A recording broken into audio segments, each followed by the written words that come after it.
Welcome to part two. We're joined by Jerry from Belfast. How you doing, Jerry? I'm good, mate. How are you?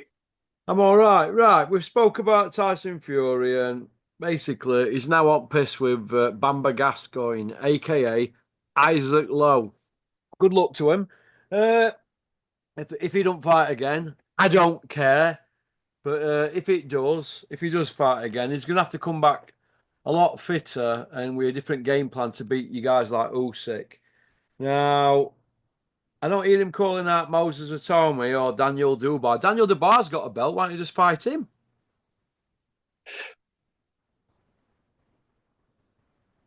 Well, I'd say I'd be a little bit worried about how Dubois might make him look in that fight. Well, the rest of the show, right? What did you make at rest of the show? We'll talk about the White Rhino against Elmer Fudd. How did you score that, Jerry? Okay, so I didn't strictly score it when I was watching it. But for talk's sake, I give half to Elmer Fudd and Johnny Fisher first half, and then basically I had um I had White Rhino um win the second half of the fight, and then the knockdown basically tipped it in Dave Allen's favor. So I would have to say Dave Allen should have got the decision. So that was obviously a bit shit for Dave.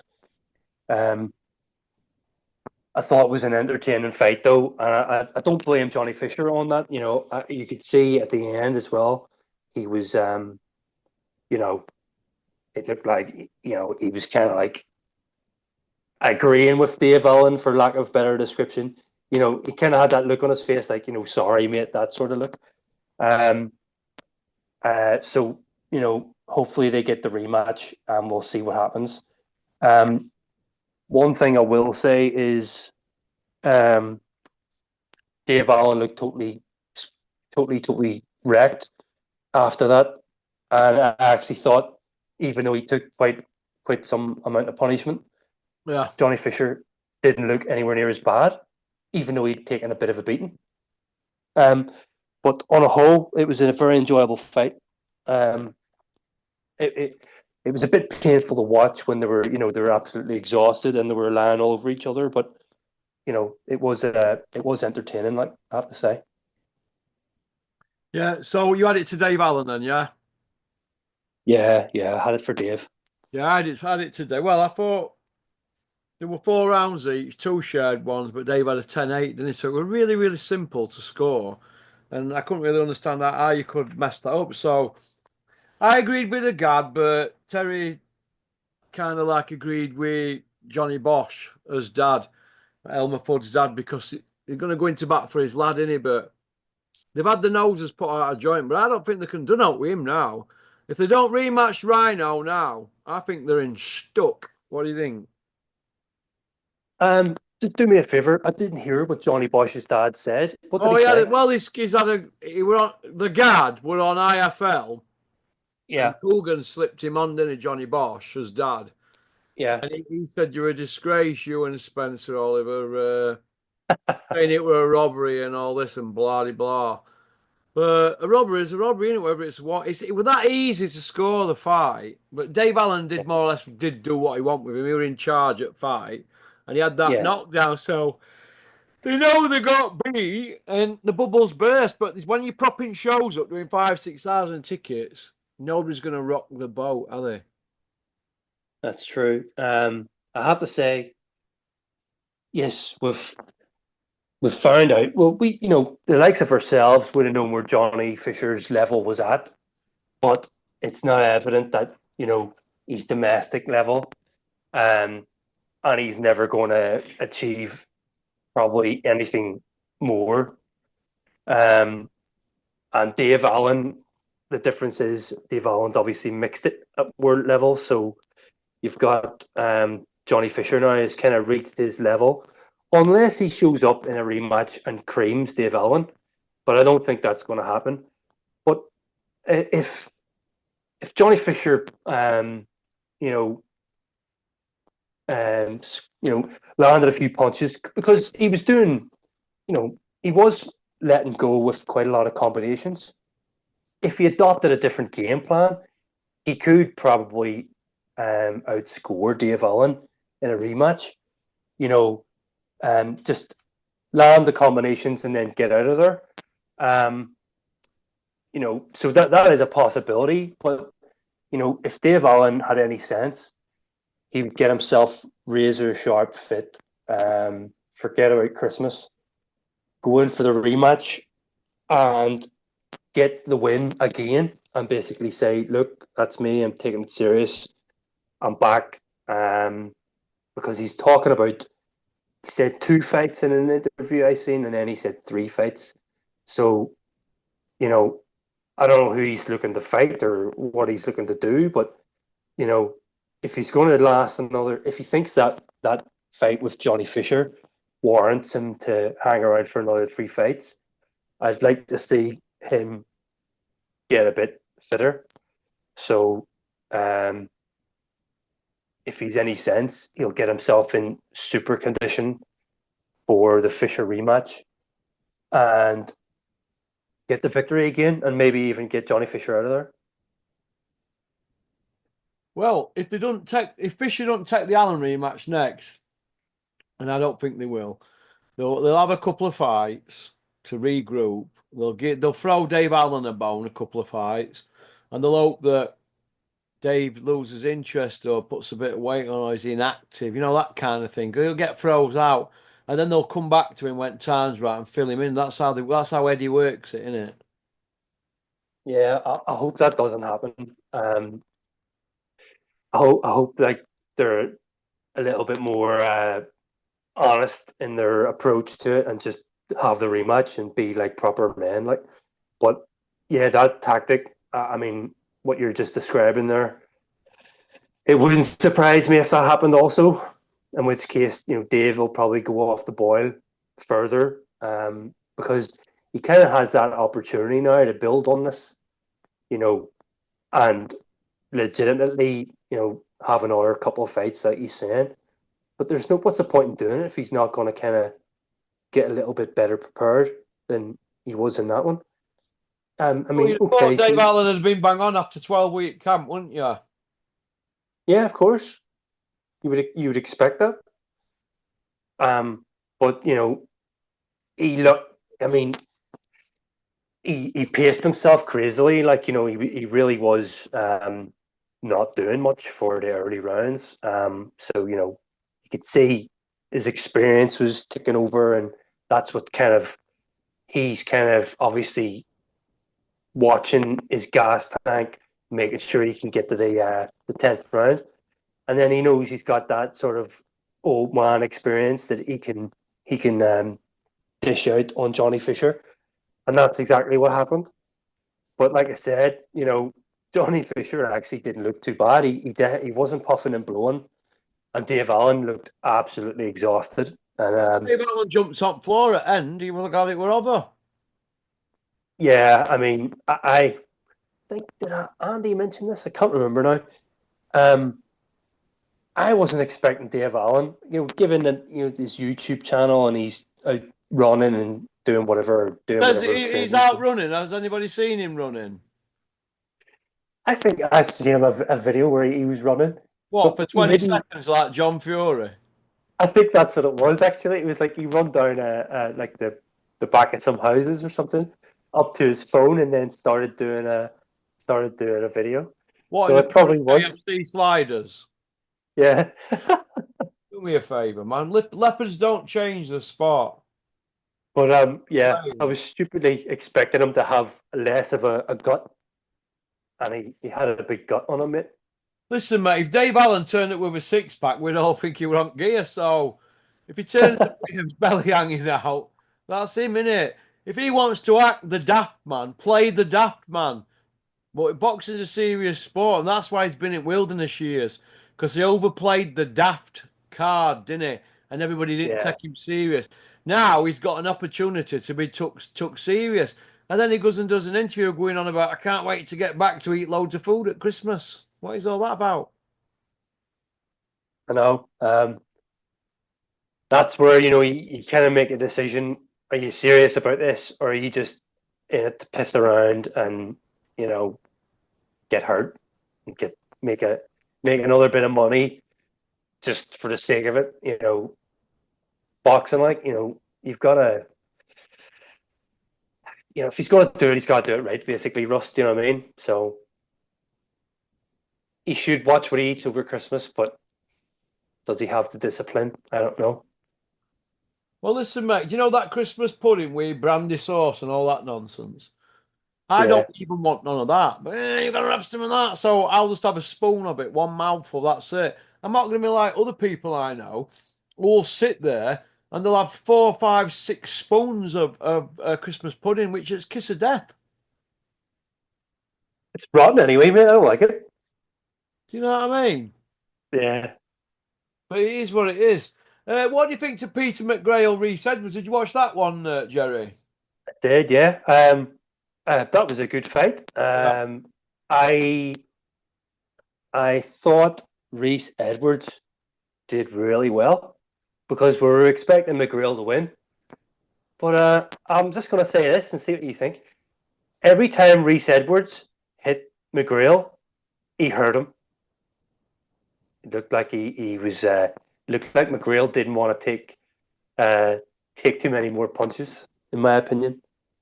I know it was last minute opponent and all the rest of it, like so. And McGreal, he did look good and he was firing away, like. But I have to say, like, the slightly thicker man, and I think Edwards is he's a weight above, is he normally? So I think the extra little bit of power was quite noticeable. What did you think? Maybe, maybe. What did you think to Moses Atome against Dempsey McKean? Do you think he were there just to be bowled over him? Um, no, I'm sure they probably you know well, maybe not. Maybe they wanted rounds. Going for someone who obviously is he's sparred Fury and sparred a few other guys, like, and he's obviously been in with Fergovich as well. They probably did want a few rounds, in all honesty, but I'm sure they were happy that they got the win in about what was it, about 50 seconds. Um, one of those blows did hit the back of McKean's head, like, but I don't think um, I don't really think. I think the end was going to come sooner rather than later anyway. Um, I would have liked to have seen a decent scrap to see Atoma be tested, but what can we do? Like, the guy went in there and he was like lightning, and he got McKean out of there in a very quick time. Like, so, personally would have wanted to see a bit of a scrap. But I'm sure there's going to be a few scraps for Atoma down the line. Like, so, he is again on this trajectory now where he's obviously a great and young talent, and if they steer him correctly, he's obviously on to do potentially great things. But there's been plenty of fighters down the line as well who have ended up having the talent and just went the wrong direction, and it's all went tits up. So I don't really give a shit about this record that they're talking about anyway. Um, I think they should just concentrate on making sure that he becomes a champion and that he has a successful career.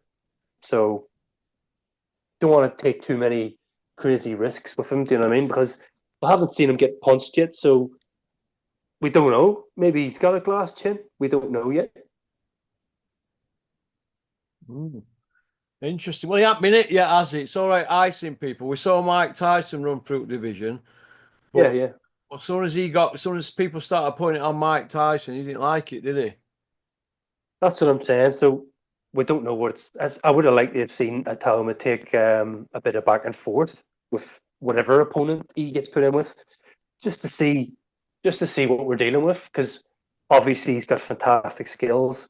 Obviously, we've heard the stories from Shane McGuigan, and Lawrence Okoli, um, you know, so there's no denying that this guy's got obviously fantastic pedigree and the future could be bright. So it's just a case of seeing who he fights next.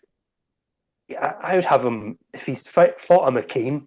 I would give him another close to top 10 or lower top 10 opponent next. Definitely, I definitely would, because we didn't really learn much from this McKean fight. So we still need to see we still need to see him tested even a little bit. Yeah, awful, isn't it? Uh, right, I'm gonna throw you a curveball here. All What right. would you give that show out of 10? Okay, on the grand scale of things, obviously there was a few bouts that we weren't really interested in. On a personal level, I totally enjoyed the whole thing. I didn't catch the first fight. That was the Joe Gallagher lad, wasn't it? Who he's training out in Saudi. Mohammed something, I can't remember his name. Um, so like I said, I enjoyed the card myself. I didn't think there was any real stinkers in there. Um, in terms of grand scale of the card, though, I maybe scored a 6 out of 10, but my own personal enjoyment, um, closer to 7 out of 10. So we'll go with 7. I'm gonna go with 8 because Fury got filled in again. I enjoyed every minute of it. I can't stand bullshit. I can't stand Yeah, bullshit. He's going around telling people he's a goat. Look, you know my opinion on all that goat crap, don't you, Jerry, with him? yeah, I'm the same. It. He's not got the CV to stack up to that. His CV's pish. It's absolute pish. He's fought one mandatory in his whole career, Dylan White. I mean, come on. And what's he ever done? Won a British title donkeys and donkeys years ago against 20 Stoney and Lewinson. Great. That's it. That's the Tyson Yeah. Fury story. You know what I mean? He can win everything. He waited it out. But look, could have had Vladimir 2012. Didn't want to fight Ortez. Swerved David Price. My everybody swerved Price at one point. We know what's happened, don't we? So he's got Horse? to give him respect for getting in there, but he's not an Hall of Famer. Not on that CV, he isn't, mate. He's not a Hall of Famer. No, not. He's not got a cat in hell's chance of getting in Hall of Fame with that CV. No chance. No, mate. I mean, the lack of top 10, I've always said this, is lack of top 10 opponents. If Tyson Fury, never been a fan, if Tyson Fury cleaned out the division and fought all the top 10 guys who have been in the rankings in the last, when did he come back? But 6 years ago, something like that. I can't remember. But if he cleaned out the division and fought the best part of the top 10 guys over the last period of years since he came out of retirement, I'd give him credit. And he hasn't done that. He came back and he fought a few taxi drivers. And then he had that near slip up with Otto Wallin. Nobody had heard of Otto Wallin before. And then he gets this big nasty cut, and people are then suddenly talking about, that was a banana skin, like, and if that was anyone else, that cut would have ended the fight, and Otto Wallin would have been the winner.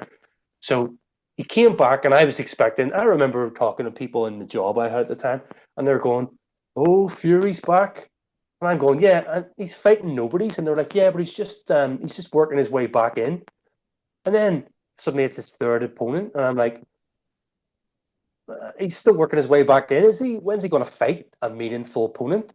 If he is everything he has told us, he wouldn't bat an eyelid, and he would be taking on, starting from number two, or sorry, starting from number 10 and working his way up the number two competitor. And he's never done that, not even close. How many top 10 opponents has he fought? It's like five or six. Want to count Chisora, Dylan White, Otto Wallin, people like that. I mean, didn't they slip on Ghana into rankings at one point? Into WBC But rankings? pathetic. Yeah, yeah, you could count them sort of guys, couldn't you? Really? No, but Chisora 3 times. Why did it need three? One were enough. Uh, well, we all know why, because he was ducking Usyk, and he needed to sell the narrative again that he's this great goat because he's told us he is. But I think the public are coming round to it now, Russ, very slowly. It's taken them a long time, but I'm starting to think people are starting to realize he's full of shit. Um, and it can't come any quicker, in my opinion. Um, but he's mugged us off fighting Derek Chisora. Did they even need to fight a second time? He's mugged us off with that, but because Derek Chisora is fan favorite and everybody loves him, um, people were like, "Oh, great, we're seeing Tyson Fury against Derek Chisora again," and it was pathetic because he should have been fighting Usyk then, but he was messing us around, messing everybody around, and telling us fantasy island nonsense. And if you keep saying stuff like that, people just start believing it. It's crazy, but that's what happens, people. And that's what Tyson Fury did. And that's, in my opinion, again, I'm biased because I've never liked him, never liked him. But in my opinion, Tyson Fury has done that and built a career out of doing it. And then you might look at that and think, well, that's pretty clever because he's fooled everybody. But as a fan of boxing and someone who wants to see a real champion like Alexander Usyk, you know, it's pish. It's pish. He's not earned it. He's not earned anything close to being a goat or getting himself into the Hall of Fame. He's just not done enough.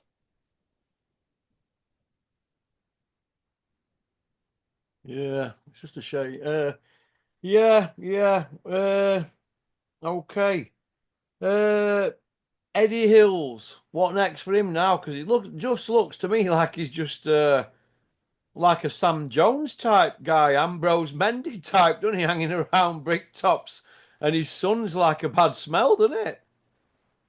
Yeah, he seems to not mind so much though. He come off in a couple of interviews, kind of going, "Oh, that's great. I don't have to do any of the hard work now," which kind of was obviously seeming like maybe Eddie Hills is, how long has he got left? Um, then something intrigued me recently where he actually he signed a new heavyweight. I can't remember his name. He signed a new heavyweight recently and made me go, "Oh, is he picked up a little bit of motivation to maybe try and you know stick with the game and start building a little bit more on his in his stable?" That it got me thinking. But yeah, in regards to playing second fiddle, he seems to be sort of content doing this at the minute. But then we don't know how long all this relationship is going to last with everybody and the Saudis. You know, how long is it going to last for? It's question mark over this. Well, you'd think that they're in it for long haul with investment they've got. From what I've heard, they're in it for long haul. That's what I Okay. mean. I mean, in that gym where Joe Gallagher's training there, there's like 200 kids all wearing matching outfits and 200 punch bags all in one line, something like that, and they're just all graft away. They all keep their heads down. They're gonna be big in boxing soon. They're starting from scratch. They put enough investment in, and you could see it lasting, couldn't you? This. Well, that's the way to do it. So that looks like the Saudis are certainly serious about it. You know, just regarding Eddie's sort of role in it. I don't know if he would ever fancy trying to break away. Probably not because of the money. So, I don't know. It's basically a question of if he's going to stick at it, then is he going to start to sort of try and put his stable together a bit better and basically put himself in the position where it's going to be a lot of his guys fighting in the top fights, as opposed to the way it is at the minute, where it's been mostly Frank Warren's. But yeah, well, that's good to hear that the Saudis are obviously. We're probably going to see some more Saudi fighters now, if that's the case. If Joe G's out there and you've got, you know, an army of kids all being trained, the chances are some of those are going to trickle through, and suddenly we're going to start seeing them do bigger things. Do you know what I mean? Yeah. Well, we'll see, won't we? Yeah. We will see. Let's finish off on then. Conor, Ben, and Eubank. They're saying it's dead in water. I don't believe it. I think Ben will come to the table and take 40% me because they're desperate now, Ben, isn't he?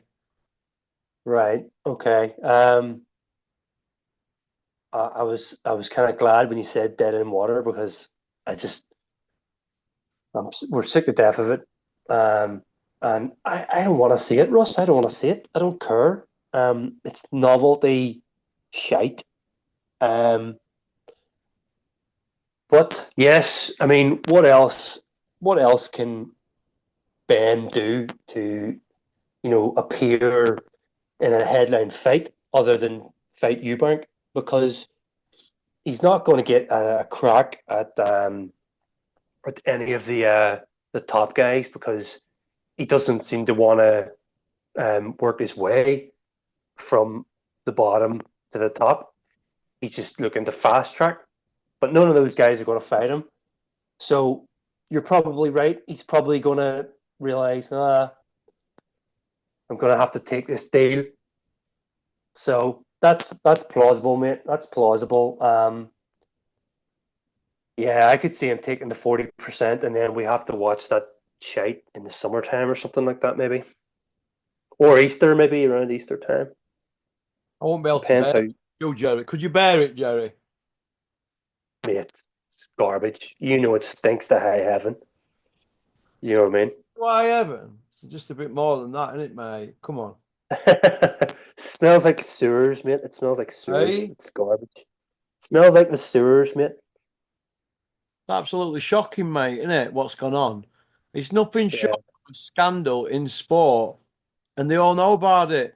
And nobody's speaking about it because nobody can say out and nobody wants legal action. And they're just battening down the hatches and fronting it out. yeah. It's it's it's it's nearly a misfits fight because they're not the right weight. They're not the same weight division, and it's freak matching, and it's all based on their names. And I mean, Ben has had very little career, in my opinion, and at least Eubank at one point was looking like he was going the correct route, but it looks like he doesn't give a shit now, and he's just up for the money cash grab now as well. And unfortunately, people will probably pay for this crap. Well, you'll be paying for it, Jerry. No, what was the last one? Everybody was talking to me about the Tyson one, and I was like, no, didn't even watch it. Didn't even watch Mike it. Tyson one. Oh, absolute shit, mate. Yeah, I was Netflix like, on it. We're on Netflix. It were free, wasn't it, basically? well, I don't have Netflix, but I still wouldn't pay for Netflix to have watched that fight either. You haven't got So I wouldn't Netflix, do that. Jerry. Have you got Lecky? I've got um, I've got other means. That's all I'm gonna say. Go on, Jerry. Pop, pop, bang. I'm not at liberty to give out what I've got, but I've Don't, got don't stuff. tell us, Jerry. No problem. Right, listen. It's been a pleasure to have you on. I No hope you have worries, a mate. very good Christmas and a happy New Year. We'll get you on again before New Year if you like that. And then we Yeah, can no worries. roast Sam Jones for all the licking that he has been doing this year. Sam Jones, rinse your mouth out with TCP, you wrong un. Okay.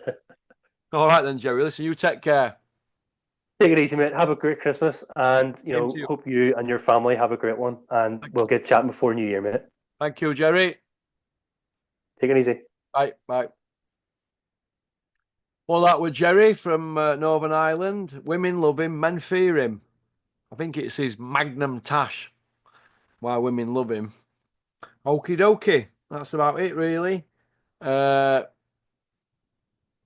20 to 8, 20 to 9 on a Christmas Eve. I think I'm gonna let her rip now. Pop, pop, bang. That's about it. Hoping to get Richard on after Christmas, and we'll have a chat about the show. Hopefully, we'll get Richard on a Zoom, probably 27th or 28th, or we can meet up and do it on camera. Okie dokie. Hope everybody's enjoyed the videos today. You've had a good do at me today. All right. I thought I'd put a bit of effort in. That should be about it, really. So if I start back doing videos on the 27th, that means, and Cameron gets these thumbnails sorted, 26 days, you'll have had 52 videos. So all them people who are saying, Porky, you're a tosser, it ain't 3 a day, but we'll get back to that. But you've had 2 a day for December, and like I said, more important things in life than boxing at the moment. Okie dokie, but we're getting back there. Okie dokie. Go on, booyaka!